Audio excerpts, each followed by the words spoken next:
Hamıya salam dostlar. Bildiyiniz kimi Instagramda bot təmizləməsi olubdu. Mənim də 19.600 takipçim var idi. Düşmüşəm 18.900-ə. Deməli, bu dəfə fərqli bir kontentlə qarşınıza çıxmışam. İstəyirəm bugün heç olmasa 18.944-dən 19.000 idi.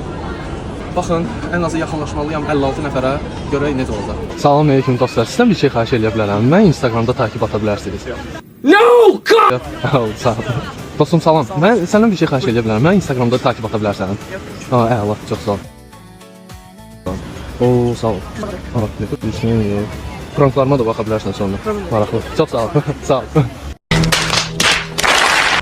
Heç problem yox. Salam aleyküm. Çox üzr istəyirəm. Instagramda mənə takip ata bilərsiniz. Yox. Yox, aha, oldu, sağ ol. Səhifəm 10... Oldu, sağ olun, çox sağ olun. Salam xanımlar, çox üzr istəyirəm. Mən Instagramda takip ata bilərsiniz. Mən prank videolarda çəkirəm. Çox sağ olun. Yes! Tamam. Çox sağ olun. Qızlara da deyərsiniz də, atasınız. Çox sağ olun. Salam uşaqlar, necəsiniz? Mənə takip ata bilərsiniz Instagramda. Deməli...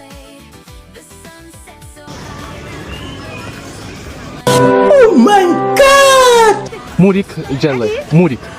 Bəli, Murik Jelly. Harada? Instagram. Aha, ikinci. Bəli, bəli. Cəcə bəxram, necəsiniz? Sağ olun, yaxşıyım. Mən deməli belə... Eləyirəm. Tabii bu xeyri yox.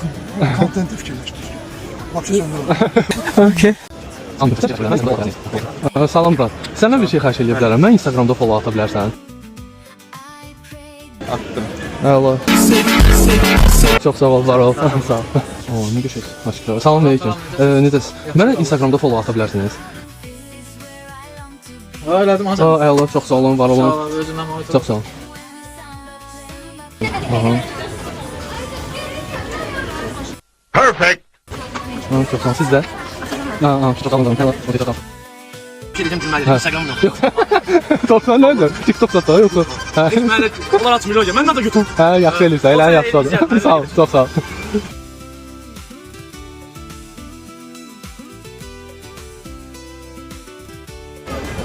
Salam aleyküm. Galatasarayın çempionluğuna görə mənə follow atarsan Instagramda. Allah, çox sağ ol. Mən də Galatasaraylıyam. Düz 9 yaşından. Murik. Aha, deyən axırıncıydı. Hadi birinci. Çok sağ ol, var ol. Sağ ol. Salam xanım. Instagramda mənə follow ata bilərsiniz. Yox. Ha, telefonla danışır. Üzürlüsən, sağ olun.